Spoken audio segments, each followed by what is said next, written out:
وہ لوگ جو اس جنگ کو رکوانا چاہتے ہیں، مثلا امریکہ، روس، وہ اس میں گارنٹی دے اس بات کی کہ یہ جو علاقے ہیں اس ڈیٹ کو ہم یہ علاقہ چھوڑیں گے، اس شہر کو اس ڈیٹ کو ہم یہ شہر چھوڑ دیں گے، اس کی وہ گارنٹی دیں. جو انٹرنیشنل امپائرز ہیں یہ بہت ہی کڑی شرائط انہوں نے رکھی ہے. اس وقت آذربائیجان کے جو صدر ہیں انہوں نے کہا کہ اس کے اوپر جو شرائط نمبر 2 ہے، انہوں نے کہا کہ اس کے اوپر جو آذربائیجان کی قوم ہے اس سے معافی مانگے، جو آرمینین گورنمنٹ ہے ان سے بھی معافی مانگے.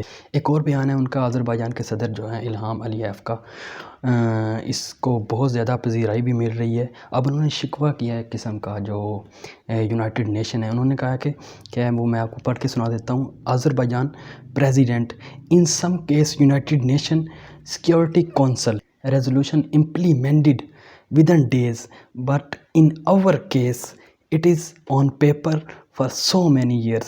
کیا اس میں کہا، انہوں نے کہا کہ جو یونائٹڈ نیشن کی قرارداد ہوتی ہیں ان کے اوپر بعض قرارداد ایسی ہوتی ہیں جن کے اوپر جلد از جلد عمل کر دیا جاتا ہے، لیکن ہمارے کیس میں یہ ایک پیپر ہیں، یہ ایک کاغذ ہیں. 30 سال ہو گئے، اس 8 قراردادیں ہیں، ان کے اوپر کوئی عمل نہیں ہو سکا. تو یہی جو شکوہ ہے پاکستان بھی کرتا ہے، اور یہی شکوہ جو فلسطین کے جو لوگ ہیں وہ بھی ان سے کرتے ہیں کہ ہماری بات کیوں نہیں سنی جاتی، وہ صرف پیپر اور کاغذوں تک محدود کیوں رہ جاتی ہے. اس کے بعد وہ کہہ رہے ہیں کہ آپ ہمیں جنگ کا کہتے ہیں کہ جنگ کو روک دیں. اب ہم نے یہ علاقہ اپنے زور بازو سے حاصل کیا ہے، اب اس کو ہم تکمیل تک پہنچا کر پھر ہم اس کو روکیں گے. ایک اور بیان ہے اسی طرح سے صدر کا، ان کے الہام علییف کا، انہوں نے بہت زیادہ اسٹرانگ اور اسٹرکٹ یہ بات کی ہے کہ I will never allow for a second Armenian state on historical Azerbaijanian land. میں کبھی کسی کو اجازت نہیں دوں گا کہ آذربائیجان کی تاریخی سرزمین کے طور پر آرمینیا ایک دوسری ریاست قائم کرے.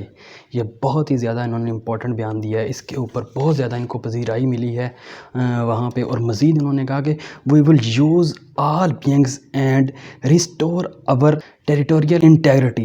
ہم تمام وہ وسائل یوز کریں گے، اپنی جو جغرافیائی سالمیت ہے، خود مختاری ہے، اس کو حاصل کرنے کے لیے ہم اپنے تمام کے تمام جو وسائل ہیں وہ یوز کریں گے.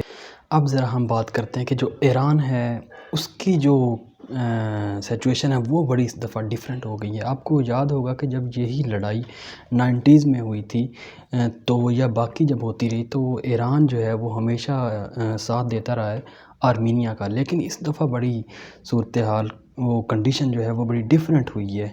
90 کی دہائی میں جب آپ کو یاد ہوگا، تھوڑا سا پیچھے جائیں، آج سے 20 سے 25 سال پیچھے، تو آپ کو معلوم ہوگا کہ آرمینیا اور آذربائیجان کے درمیان جو لڑائی ہوئی تھی اور جو اسلحہ تھا، کیونکہ اسلحہ روس سے آتا ہے آرمینیا کا، تو جو زمینی رستہ ہے وہ ایران کے تھرو ان کو پہنچا تھا اس وقت. مطلب کہ اس جنگ میں جتنا بھی اسلحہ ہے وہ ایران کے رستے سے آرمینیا کو پہنچاتا ہے.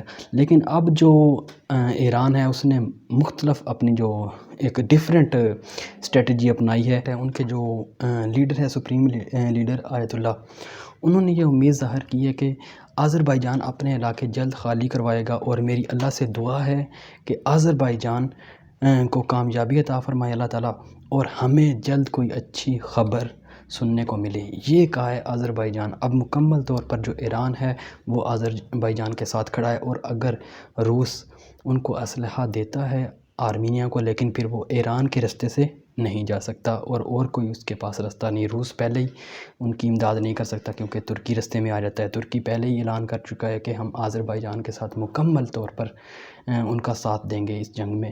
یہ جو ساری سچویشن ہے یہ میں نے آپ کے سامنے رکھ دی ہے. تقریباً 12 اکتوبر تک کی یہ سچویشن ہے، ساری جو کنڈیشن وہاں پہ ہے. اس میں جو آذربائیجان ہے اس کا پلڑا بھاری ہے، اور وہ مسلسل اپنے جو علاقے ہیں ان کے اوپر کنٹرول جو ہے وہ کر رہا ہے، جبکہ آرمینیا کی جو آرمی ہے وہ مسلسل پیچھے کی جانب بھاگ رہی ہے.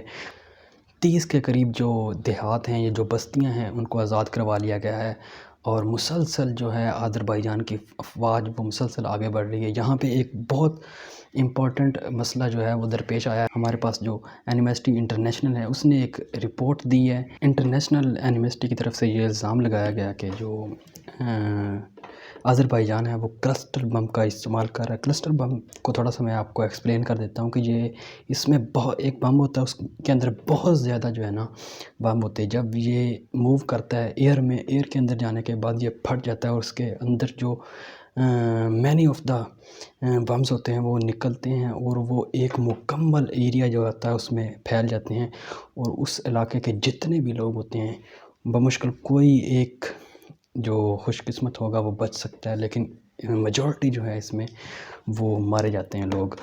لیکن جو آذربائیجان ہے انہوں نے یہ کہا ہے کہ ایمنسٹی جو انٹرنیشنل ہے وہ جانبداری کا مظاہرہ کر رہی ہے، اور وہ جو ہمارے علاقوں میں بم پھینکے جا رہے ہیں کلسٹر بم، ان کا نہیں بتایا جا رہا۔ یہ الزام لگایا گیا ہے آذربائیجان کی طرف سے۔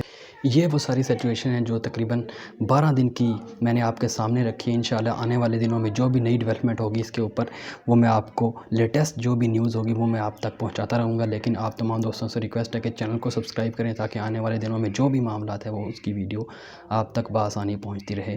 اب تک کے لیے اتنا ہی، اپنے دوستوں کا خیال رکھیے، مجھے اجازت دیجیے، اللہ حافظ۔